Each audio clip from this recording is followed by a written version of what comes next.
എൻ്റെ കഥ എൻ്റെ ആണുങ്ങളുടെയിലും ശരിക്കും എഴുതിയിട്ടുള്ള പുരുഷന്മാരെന്ന് പറയുന്നത് പ്രണയത്തിൽ വരുന്ന പുരുഷന്മാരായിരുന്നില്ല. ഞാൻ ഒന്ന് രണ്ട് ആയിട്ട് പ്രണയങ്ങളൊക്കെ വളരെ ഉണ്ടായിരുന്നു. കുറച്ച് പ്രേമമുള്ളതൊക്കെ എഴുതിയിട്ടുണ്ട്. ആ പക്ഷെ ഇന്ദു അതിനകത്ത് ആമുഖമായിട്ട് എഴുതിയിരിക്കുന്നത് ഞാൻ എൻ്റെ ഒരു തുറന്നെഴുത്ത് നടത്തിയിട്ടില്ല എന്നാണ്. അതെപ്പോഴാണ് ഈ തുറന്നെഴുത്ത് നടത്തുക? എനിക്കിപ്പോഴും ഞാൻ ഒരു കോളേജ് ഡേയ്സ് ഒക്കെ വരെയുള്ളതൊക്കെ അതിൽ എഴുതിയിട്ടുള്ളൂ. മറ്റു കാര്യങ്ങളൊക്കെ ജസ്റ്റ് വന്നു പോവാന്നല്ലാതെ ഒന്നും എഴുതിയിട്ടില്ല.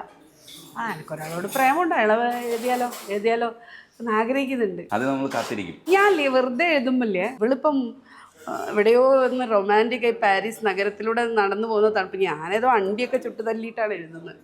മാധവിക്കുട്ടിയുടെ എഴുത്തിനെ പറ്റിയിട്ട് നമ്മൾ സംസാരിക്കുമ്പോൾ അതിൽ എൻ്റെ കഥ തന്നെ നമ്മൾ എടുക്കുമ്പോൾ അതിനകത്ത് ഫിക്ഷൻ എത്രയാണ്, യാഥാർത്ഥ്യം എത്രയാണെന്ന് നമ്മൾ തിരയാൻ ശ്രമിക്കും. കാരണം ഒന്നെന്ന് പറയുന്നത് അയാളുടെ ധൈര്യത്തെക്കുറിച്ച് ഒരു വശത്ത് പറയുമ്പോഴും ഇത് സത്യമല്ല എന്ന് വിശ്വസിക്കുന്ന ഒരു സമൂഹമുണ്ട്, ഇത് സത്യമല്ല എന്ന് വിശ്വസിക്കാൻ ആഗ്രഹിക്കുന്നവരുണ്ട്. അപ്പോൾ കഥയെഴുത്തിൽ ഇന്ദുമേനോനും പുലർത്തുന്ന ഒരു രീതി എന്ന് പറയുന്നത് ഡെയിലി ലൈഫിൽ വേറൊരു രീതിയിലുള്ള ഇന്ദുമേനോനുള്ളപ്പോഴും കഥയിൽ ഭയങ്കര എക്സ്ട്രീം ലെവലിലാണ് എഴുതുന്നത്. പക്ഷേ സ്വന്തം അനുഭവം അല്ലെങ്കിൽ ആത്മകഥ എന്നുള്ള അർത്ഥത്തിൽ എഴുതുമ്പോൾ ആ എഴുത്തിൻ്റെ ഒരു ശക്തിക്ക് വേണ്ടിയിട്ടാണോ ശരിക്കും എഴുത്ത്, അതോ അത് ഇങ്ങനെ പുറകോട്ട് പോയിട്ട് ആ ശക്തി കുറച്ച് എഴുത്തുകാരി എന്നുള്ള രീതിയിൽ എഴുതാറുണ്ട്? മാധവിക്കുട്ടിയോട് വ്യക്തിപരമായിട്ട് വളരെയധികം അടുപ്പമുണ്ടായിരുന്ന ആളാണ് ഞാൻ. അപ്പോൾ ഞാൻ ഈ എൻ്റെ കഥയെ പറ്റി ചോദിക്കുമ്പം അല്ലെങ്കിൽ എൻ്റെ കഥയെ പറ്റി സംസാരിക്കുമ്പോൾ ഞാൻ മാധവിക്കുട്ടിയുടെ ഒരു ജീവചരിത്രം എഴുതാൻ വേണ്ടിയിട്ട് ഞാൻ നോക്കിയിരുന്നു.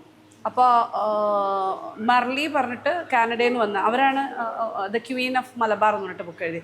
ഒരു ഘട്ടം കഴിഞ്ഞപ്പോഴേക്ക് മനസ്സിലായി, അതായത് തികച്ചും ഭ്രമാത്മകവും ഭാവനാത്മകവുമായ ഒരു ലൈഫ് ലീഡ് ചെയ്യുന്ന ആളാണ് മാധവിക്കുട്ടി.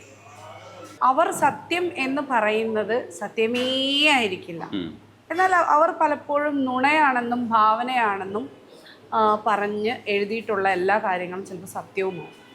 വായനക്കാരനെ തൻ്റെ മാന്ത്രിക സ്പെല്ലിൽ ഇങ്ങനെ നിർത്തിയിട്ട് എന്ത് സത്യം എന്ത് മിഥ്യ എന്നറിയാത്ത ഒരവസ്ഥയിലാക്കിയിട്ടുള്ള എഴുത്തുകാരിയാണ് മാധവിക്കുട്ടി. ഞാൻ എപ്പോഴും പറയുന്ന വേറൊരു കാര്യമുണ്ട്, നിങ്ങളെന്താ മാധവിക്കുട്ടീനെ അനുകരിക്കണം? ഒരിക്കലുമല്ല. എഴുത്തിൻ്റെ കാര്യത്തിൽ ഒരു തരത്തിലുള്ള അനുകരണവും ഇല്ല. രണ്ട് വ്യത്യസ്തമായ രീതികളിലുള്ള ഒരു സംഗതിയാണ്. പിന്നെ ഞാൻ കൂടുതൽ പൊളിറ്റിക്കലി ലെഫ്റ്റാണ്. മാധവിക്കുട്ടിയുടെ പൊക്രാനിൽ അണുബോംബ് പൊട്ടിച്ചപ്പോൾ പായസം വിളമ്പിയ ഞാനങ്ങനെ ചെയ്യില്ല. ഞാൻ യുദ്ധത്തിനോ ബോംബിനൊന്നും അനുകൂലമായിട്ടുള്ള മനുഷ്യനല്ല, അതുപോട്ടെ. അപ്പോൾ മാധവിക്കുട്ടി എന്ന് പറയുന്ന മാന്ത്രിക വിരലുകളുള്ള എഴുത്തുകാരി, അവർ സത്യമേത് മിഥ്യ ഏത് എത്ര ശതമാനമുണ്ട് എന്നൊന്നും പറഞ്ഞില്ല. പക്ഷെ ഞാൻ എഴുതിയ ഒരു സാധനത്തിൽ എനിക്ക് പറയാവുന്നത് അതിൽ 110% സത്യങ്ങൾ കഥകളാണ്. നമ്മുടെ ചുറ്റുമുള്ള മനുഷ്യരെ, അതിൽ ഓരോ മനുഷ്യരെയും എനിക്ക് കാണിച്ചു തരാൻ പറ്റും.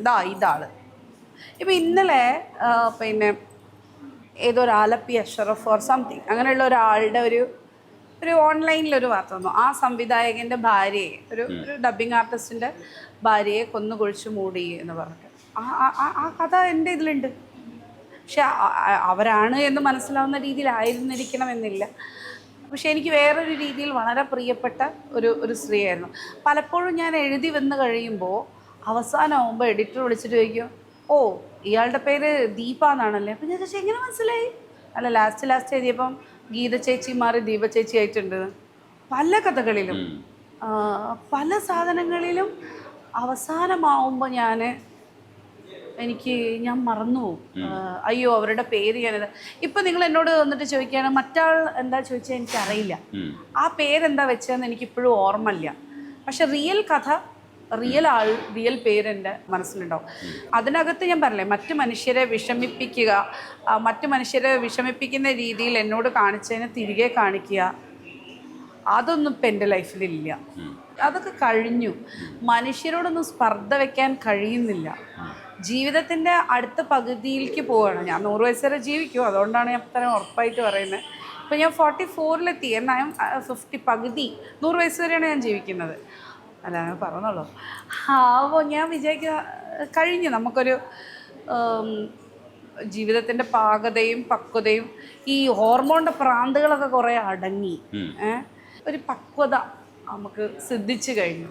അപ്പം അതുകൊണ്ട് തന്നെ മറ്റു മനുഷ്യർക്ക് മുറിവ് പറ്റിച്ചുകൊണ്ട്, മറ്റു മനുഷ്യരുടെ പേരുകൾ വെളിപ്പെടുത്തിക്കൊണ്ട്, അതിലെ വിവാദങ്ങളെ ഉണ്ടാക്കിക്കൊണ്ട് ഉൽപ്പാദിപ്പിച്ചുകൊണ്ട് എനിക്കൊരു വർക്ക് ഓഫ് ആർട്ടും ചെയ്യണ്ട, എനിക്കൊരു ആത്മകഥയും എഴുതണ്ട, എനിക്കൊരാളെക്കുറിച്ചും പറയേണ്ടതില്ല. ഞാൻ പലതും അതുകൊണ്ട് ഹൈഡ് ചെയ്താണ് എഴുതിയത്. പക്ഷെ എഴുതിയ എല്ലാ സംഭവങ്ങളും സത്യങ്ങളാണ്. അപ്പോൾ അതിനകത്ത് എഴുതിയിട്ടുണ്ട് 10ാം ക്ലാസ്സിൽ കൂടെ പഠിക്കുന്ന പെൺകുട്ടിക്ക് 10ാം ക്ലാസ്സിൽ പഠിക്കുമ്പോൾ തന്നെ കല്യാണമാവുകയും അയാളുടെ ആദ്യ ദിവസം തന്നെ ആ മനുഷ്യൻ അയാളെ റേപ്പ് ചെയ്യുകയാണ് ചെയ്തത്. അത് മാരിറ്റൽ റേപ്പ് ആണെന്ന് വേണമെങ്കിൽ നമുക്കിപ്പോൾ ഇപ്പൊ ഞാൻ കാറിൽ വരുന്ന സമയത്ത് ഓള് വിളിച്ചിന്.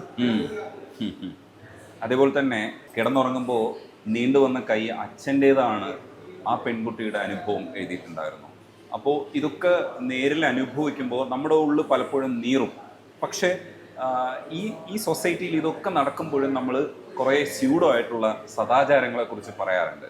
സത്യത്തിൽ ഈ ചൈൽഡ് അബ്യൂസിൻ്റെ ഒരു ഏരിയയിലും കൂടെ പോയിട്ടുള്ള ഒരാളെന്നുള്ള രീതിയിൽ ചോദിക്കുക, ഏറ്റവും അടുത്ത് നിൽക്കുന്ന സർക്കിളിൽ നിൽക്കുന്നവരല്ലേ ശരിക്കും കുട്ടികളെ ഉപദ്രവിക്കാൻ സാധ്യതയുള്ളൂ? ഞാൻ പറയില്ല, ഇതൊക്കെ ഞാൻ പറഞ്ഞെങ്കിലും പെൺകുട്ടികളെ ആരെങ്കിലും ഉപദ്രവിച്ചു, സ്ത്രീകളെ ആരെങ്കിലും ഉപദ്രവിച്ചു വെച്ചാൽ എനിക്ക് ഭയങ്കര വൈരമാണ്.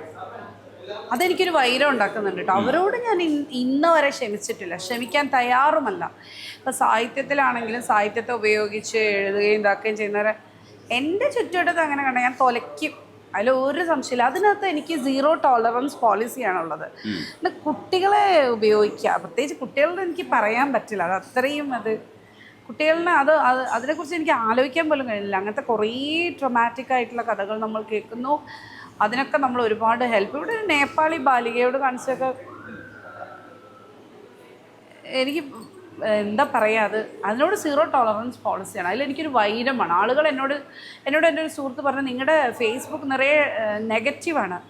ഞാൻ പറഞ്ഞു, ഏതെങ്കിലും പുരുഷന്മാരൊരു കുട്ടിയെ ഉപദ്രവിച്ചിട്ട് ആ കുട്ടിക്ക് സപ്പോർട്ട് പറയുന്നതാണ് നിങ്ങൾക്ക് നെഗറ്റീവായിട്ട് തോന്നുന്നത്? ആണ്, നെഗറ്റീവാണ്, അങ്ങനെ വിചാരിച്ചോ, എനിക്കൊരു കുഴപ്പമില്ല. അത്തരം ആളുകളെ നമ്മൾ നിയമത്തിൻ്റെ മുന്നിൽ കൊണ്ടുവരാനുള്ള ഞങ്ങളുടെ ഗ്രൂപ്പ് അഗൈൻസ്റ്റ് സെക്ഷൽ വയലൻസ് ആണെങ്കിലും കൺസെൻറ്റഡ് ആയ കാര്യങ്ങളൊന്നും നമ്മളെ വിഷയമല്ല. അങ്ങനത്തെ ഒരു സദാചാരമേ ഇല്ല. പക്ഷെ അവിടെയും നമ്മൾ ചർച്ച ചെയ്യേണ്ട ഒരു വിഷയമുണ്ട്. ഈ കൺസെന്റ് എന്ന് പറയുന്നതിനെ കുറിച്ച് നമ്മൾ പലതരത്തിൽ ഡിസ്കസ് ചെയ്തിട്ടുള്ളപ്പോഴും മയക്കുമരുന്ന് കൊടുത്തും മദ്യം കൊടുത്തും അയാൾക്ക് ശരിയായ ബോധമില്ലാത്തപ്പോഴും അയാൾ കൊടുക്കുന്ന കൺസെന്റ് അല്ല. പലതരത്തിലുള്ള വൾണറബിളായ മനുഷ്യർ, പ്രത്യേക സ്ഥലത്തൊരു പ്രത്യേക രീതിയിൽ പ്രത്യേക ഇടത്തിൽ ഒറ്റപ്പെട്ടു പോകുന്ന മനുഷ്യരെ പ്രലോഭിപ്പിച്ച് നടത്തുന്നത് കൺസെൻ്റ് അല്ല. ഇപ്പം അടുത്ത് ഒരു യൂട്യൂബിൽ ഇൻസ്റ്റയിലൊക്കെ റീലിടുന്ന ഒരു രാഷ്ട്രീയക്കാരൻ, അയാളെ പാർട്ടിയൊക്കെ പുറത്താക്കിയപ്പോൾ അയാൾ ഫെസ്റ്റിവലുകളിലൊക്കെ 4-5 സെഷനുകളിലൊക്കെ വരുന്നുണ്ടായിരുന്നു. അയാളുടെ ഇതെങ്ങനെയാണെന്ന് വെച്ചാൽ പ്രേമവിവാഹം ചെയ്യുകയും 1-2 വർഷത്തിനകം ഒരു കുട്ടിയൊക്കെ ആയി വിവാഹമോചനം തേടുകയും ചെയ്യുന്ന തരത്തിലുള്ള സ്ത്രീകളില്ലേ, സ്വന്തം വീട്ടിലേക്കിട്ട് പോകാനും വയ്യ, ഭർത്താവിനിട്ട് കളയാനും വയ്യ എന്നുള്ള അത്തരം സ്ത്രീകളുടെ സപ്പോർട്ട് അതിന് വരികയും അവരെ ഉപയോഗിക്കുകയും ചെയ്യാം. അതെന്ത് തരം കൺസെൻ്റാണ്? അതിനോടും എനിക്ക് യോജിക്കാൻ പറ്റും. ഒരാൾ വൾണറബിൾ ആയിരിക്കുമ്പോൾ, വൈകാരികമായി തകർന്നിരിക്കുമ്പോൾ അയാളെ ആശ്വസിപ്പിക്കാനെന്ന വ്യാജേന വന്ന് അയാളെ ചൂഷണം ചെയ്യുന്നതിനെ അത് ആ കൺസെൻറ്റിനേലും എനിക്ക് സംശയമുണ്ട്. പക്ഷെ അതേ അർത്ഥത്തിൽ തന്നെ നമ്മൾ മറ്റൊരു വശം വായിക്കേണ്ടതുണ്ട്. ഒരുമിച്ച് ഇഷ്ടത്തോടു കൂടി സ്നേഹത്തിലായിരിക്കുമ്പോൾ ഉള്ളവർ സ്നേഹം പിരിയുന്ന സമയത്ത് ഫേസ്ബുക്കിൽ എഴുതി നിറയ്ക്കുക. അത് ചെറ്റത്തരം എന്നാണ് നമ്മൾ പറയാ. രണ്ടുപേര് തമ്മിൽ വളരെ സ്നേഹമായിരുന്ന സമയത്ത് അത് വേറെ വിഷയം കേട്ടോ. അങ്ങനത്തെ കാര്യമല്ല ഞാൻ പറയുന്നത്. അതല്ല, എന്തിനകത്തൊരു നീതി ന്യായവും ബോധമൊക്കെ വേണമല്ലോ. നിങ്ങൾ പരസ്പരം മദ്യപിച്ചിട്ടതായിട്ടോ അങ്ങനത്തെ കാര്യമല്ല. നിങ്ങൾ സ്വബോധത്തിൽ സ്വമേധയ ഒരിതിൽ പെട്ടിട്ട് ഇതാണെന്നുണ്ടെങ്കിൽ അത് വേറെ തന്നെ വിഷയമാണ്.